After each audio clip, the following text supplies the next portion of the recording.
Glad to be back at work, Mick. No, don't tell my wife. No, it was nice. It was nice to get some family time, though, for sure. As a football coach, you don't get much of it in the season. So, my wife's a trooper for sure. She's a saint. So, it was nice to help her out a little bit. But good to be back at work. Nick, the last couple weeks before the bye week, it seemed like the running game really started clicking for you all. What do you think changed maybe from earlier in the season? I think consistency in practice is a big part of it. Obviously we had some few things happen in the first couple of weeks in terms of, we fell behind in some games and, had to get back in some games throwing the football. And I think these guys consistently perform well at practice on Wednesdays and Thursdays in pads and, really focusing on their assignment and stuff like that. I think that's really been, showing up in games. And I think that's really been a big part of where the running game has kind of come from. Piggybacking off that question, are you starting to solidify kind of an offensive line, or is it starting to appear better to you as far as the way it's looking? Yeah, I mean, each week we try and do what's best, we feel like, for the team. And you guys have seen, kind of the same guys in the past couple weeks. And that goes back to practice, the consistency in practice. And whatever 5 guys we feel like give us the most consistent part of practice in the game, those are the guys that are going to play. So, each week's a new week, but we feel pretty strongly about the guys that are playing right now in terms of the 5 or 6 guys we've been rotating there on the offensive line. Along those lines, you guys flip-flopped Dylan and Alex on Monday. Was that just? Are you just still trying to figure out what you have right there in Dylan and which side might be the best for him? Absolutely. I mean, Dylan's a young player, and that's a tribute to Alex too. Figuring out what side Dylan's best at, whether it's left guard, right guard. He obviously has played center for us as well. And, then Alex, he's obviously a guy who's played tackle, center, guard in the league before. And, he has no problem. Hey, this past week we said, hey, Alex, you're going to play right guard. Dylan, you're going to play left guard. And those guys didn't flinch. So, good testament to them in terms of figuring out what's the best combination for us moving forward. And we'll try and do that each week. And everything could change every single week because whatever their opponent we're playing or where we feel like it's best for, executing the certain runs we have for that scheme that week. It seems like, getting Darren Waller and Hunter involved, acclimated on a consistent basis hasn't felt like it's quite there yet. Yeah. Any reasons why that might be? I know obviously, Hunter missed some time. Anytime you miss a guy with injury, it's tough to kind of get him back in the flow of things. And Hunter missed some time with injury, and obviously Darren, missed some time with the injury, obviously in most of the Kansas City game with his injury. So we haven't really had a chance to have those guys in the field together, as a collective unit. So we're working towards that. So we'll see how it goes this week. But again, it's an ongoing process that we're going to try and do in terms of, what does the defense do this week to make sure, in terms of coverage, to try and get the guys the ball, whether it's run game or pass game, and move forward from there. But, we got to get them out there first, make sure they're healthy and ready to go, and that's the first step. Coach Josh Jacobs has 49 carries over the last 2 games, and compared to the first 3 where he had 42. Can you describe how important JJ is to your offense and what specifically makes him special? Yeah, Josh has done a great job, in terms of accepting his role and obviously playing well in his role. Obviously he's played a little bit more on third down this past week against Kansas City, and that's a tribute to him in terms of knowing the protection, knowing the run schemes, and knowing the passing game. So he's just a guy who's really kind of, I would say, taking his assignments and kind of growing forward from there. And just like the offensive line, showing consistency in practice. And obviously we have to try and get him the ball in terms of calling runs. And, however the game goes, that's how it's going to play out. But, he's taking advantage of opportunities. And it's just like anything else. So you hand Josh Jacobs the ball, and he does a good job reading the run, reads it the right way, stays true, follows Jacques, follows the tackle's block, follows the guard block. Then, hey, he's done a good job, and he's taking care of the football. I think that's the main thing that we would like to see from a running back or anybody who carries the football. Are they taking care of it? Is the ball coming out? We preach ball security ad nauseum here because it's important to win games. And he's done a great job of that. He's been trying to improve that because that's something that was a big offseason goal for him in playing this season. So he's proven that he can get positive yards, he can stay true to his assignment, and he can take care of the football. And any player that really does that, then they're going to play. Thanks, Coach. Yeah, thank you. That's good. When you look at this Texans defense, I know they're extremely young. Are there some things, though, even with the lack of experience that you like that they do, or players that you like that when you look on tape? Other than, it's a great question. You think that's a young defense, but, other than the 2 DBs, they're a pretty experienced group in terms of Kirksey, Jerry Hughes. Those guys have 4 years of experience, and therefore they obviously have drafted 2 young players in the secondary who have been playing very well for them. I think overall the Texans defense is a very well-coached defense. Lovie Smith does a tremendous job with this group. He's obviously done a tremendous job his entire career. They flow fast to the football. They're good fundamentally. They tackle and they force turnovers. So they really put stress on you as an offense in terms of focusing on your fundamentals, in terms of getting positive plays, staying true to your assignment, and taking care of the ball. Because if you don't focus for 1 second, the Texans are going to make you pay. And they're well coached, and they trade through their assignment, and they play fast and they play hard. They play hard for Lovie Smith, and you can tell that they really take his coaching and they really try and execute it every Sunday. They've been known to give up some yards between the 20s, but in the red zone they get really stingy. Yeah. How difficult is it going to be to punch it in? Very tough. Obviously it's a very, to your point, it's a very good red zone defense. They were a good red zone defense last season. I think it goes back to the fundamentals. They really play their scheme very well. And really at the end of the day, when it comes to situation football for us, no penalties, taking care of the football, and executing your assignment, right? So I think if we do those 3 things, no matter what scheme we call or play we call, we have to make sure we do that on third down in the red area in 2 minute and 4 minute. And if we focus on our job and our assignment, then we'll be okay and we'll be fine. And I think that goes back to focusing on us, in terms of our assignment in situation football as opposed to the opponent. Because if we take care of our job and what our job is, we should be just fine. That's good. All right. Thank you guys. Thanks, guys. Good to be back. Appreciate it.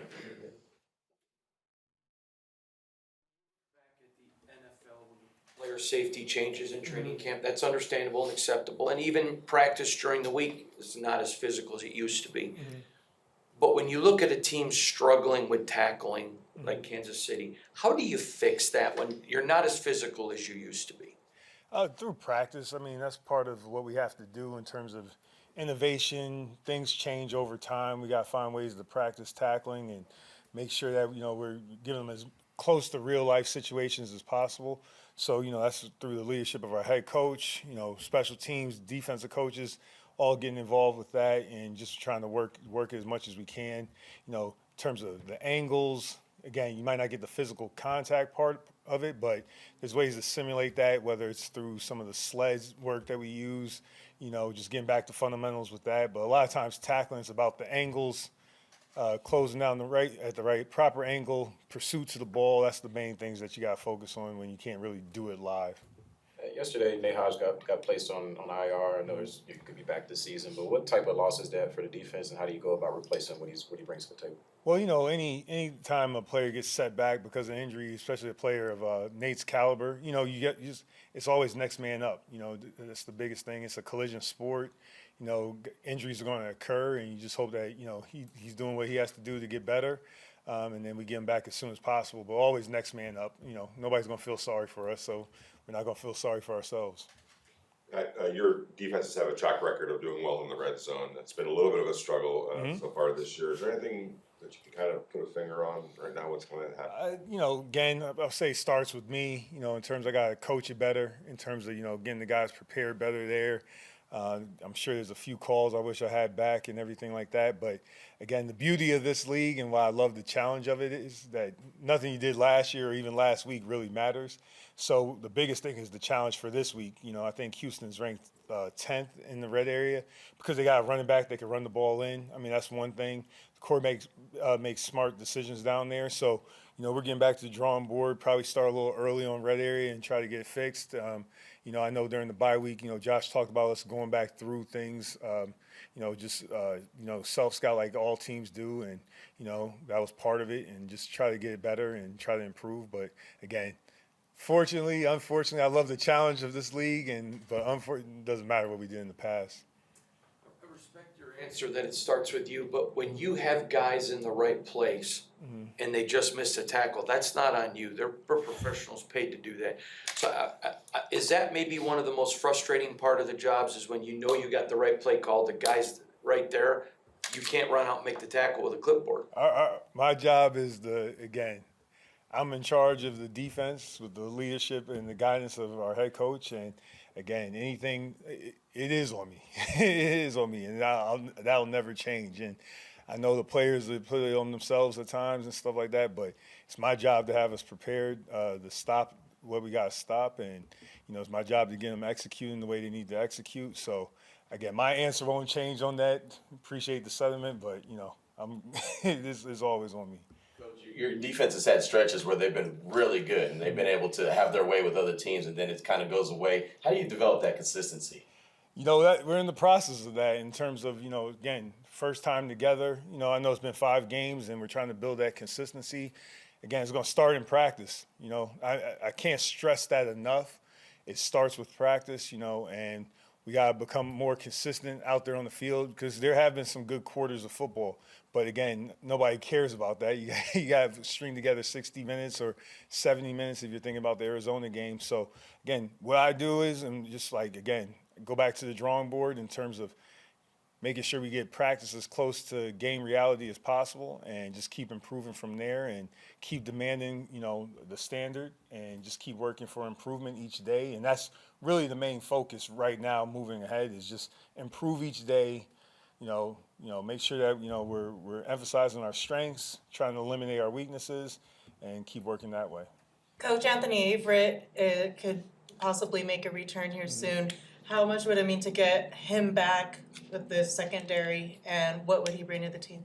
I'm always welcoming good players. He's a good player, good speed, good size, plays with good toughness. So definitely looking forward to having him back. And the role, we'll see how it plays out. Like if he, again, he's eligible. I mean, Josh will talk about all the stuff with the injuries, but whenever he's ready, we'll be ready to have him back with open arms. And if he's out there on the field, he has to earn it just like everybody else. But anytime you have a chance for a good player to get back in the fold, that's welcoming, or we welcome that. When you evaluate the game film, Diablo has really shown signs of growth this year. We talked about him earlier, converting from safety down to linebacker. But specifically in the last 2 games in pass coverage, I've really seen some good things from him. What do you see from him moving forward? And do you think that does he remind you of a player that you maybe coached in the past? I'm telling you, I love your question. I love everybody's questions. I'm not trying to be biased, but he boom, boom. It's like he's reading off a script, but that's good. Okay, so Diablo, definitely improvement. And I talked about it before. The physicality of the game is showing up for him, and I love seeing that, his ability to press the line of scrimmage, to make quick decisions.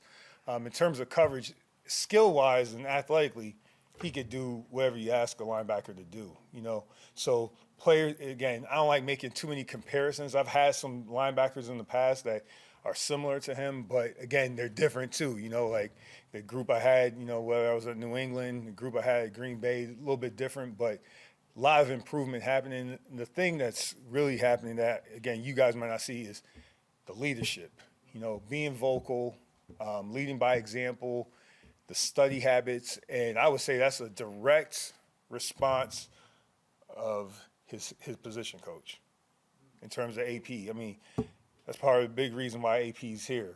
He's here to help, with guidance with those linebackers, and you can really see that. Again, I've had the privilege to be around some really good football players. And I've told y'all before, I learned the most from players that I coach and former players that I've had the pleasure of coaching with. And AP is just one of the he's top notch in terms of his football mind. He's demanding of the players. It's just I would say that's directly related to his relationship with AP in my mind. Coach, this is kind of a 2-parter. First, you're talking about the Texans having a running back that can run it in the red zone. What do you like on film when you see Dameon Pierce? And also, you had Sam. What don't I like? I don't like that we have to play him, but okay. But yes, but go ahead. Yeah, but in terms of I'm a defensive coach, so I'm about to gush on this guy right now. Gush. When you play a guy like Dameon Pierce, that's a better phrase. I really no. You're good. You're good. I'm just telling you. I appreciate good football players and good football. This dude is. He's dynamic. He runs violently. Violent. He's a hard tackle. Again, it's almost like he says, "Leave one guy in the hole. I'll take care of him. Y'all block the other guys." It's just. He's really impressive. It's really impressive, especially for a guy that's so young. He's running the ball with, intentions. And and again, as a defensive coach, you appreciate that part of it, and you appreciate the challenge. No different than when we talked about Henry. So I'm looking forward to the challenge. Our guys, we talked about them already to the guys, but he's a dynamic player. And again, their O-line's doing a good job of blocking for him. The quarterback's putting them in the right plays. You see that there. Mills is doing a really good job of controlling the line of scrimmage and getting the right play out. That's from the guidance, I think, in my mind. It's a reflection of their head coach, Lovie Smith. Again, from the teams he's coached, Pep Hamilton, I had the pleasure of meeting him a few times. I mean, smart, tough guys, and you can see that on the tape from their team. On the second half of that, Oh, sorry. Yep. my fault. Sam Webb, a guy, he played a couple of really crucial snaps against the Chiefs. What have you seen from him in that game that you really liked, and how much confidence does it give a young guy like that? I mean, Sam has all the ability in the world, and it's just, again, the ability catching up with the mental, that comes with experience. It's not an excuse to say, okay, a young player. They're playing young players in the league right now, playing football and playing well. It's just, the experience is what gives them the chance to be able to, okay, can I eliminate the variables? Can I play a little bit faster? And that comes with experience. Okay, I've seen that before. I've seen this cut split before. I've seen this stem by the receiver. Now I'm able to play it faster. And that comes with time. You can't rush that. And it really starts in practice.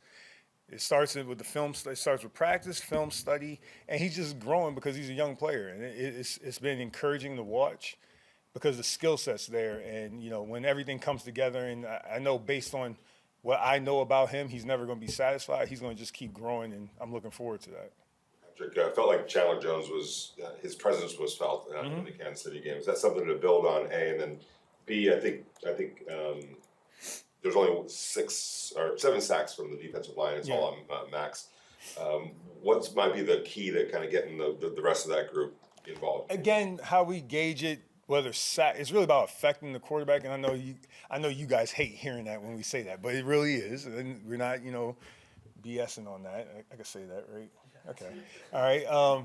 But the sacks will come when the sacks come. The thing is, we're trying to affect the quarterback first, and the sacks are really a byproduct of that. And they'll come when they come, and sometimes they come in bunches. I've been part of teams when, it's low, low, low, and then all of a sudden they come in bunches. Again, it's a combination of things. It's, what's the situation in the game, combination of the coverage and the rush, and just putting it together. And then I would say this, we always talk about it being fluid in there with the pass rush.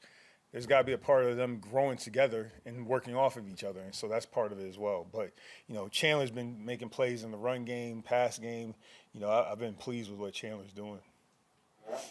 One more last one. I was going to say, kind of follow up on that. Saxon side, how important is it to have that pressure, and affecting the quarterback when it comes to giving the secondary some help, especially if you have the group? No question. Again, it all ties together. And that's part of the evaluation in terms of just how are we going to affect the quarterback? How are we going to help the coverage? How's the coverage going to help the rush? And that's definitely a part of our checklist or our process and preparation for a game. And so we try our best to put forth the best game plan for that, and constantly growing there and working together to get better so we get the W. All right. Thanks, Coach. All right. Thank you. Yep.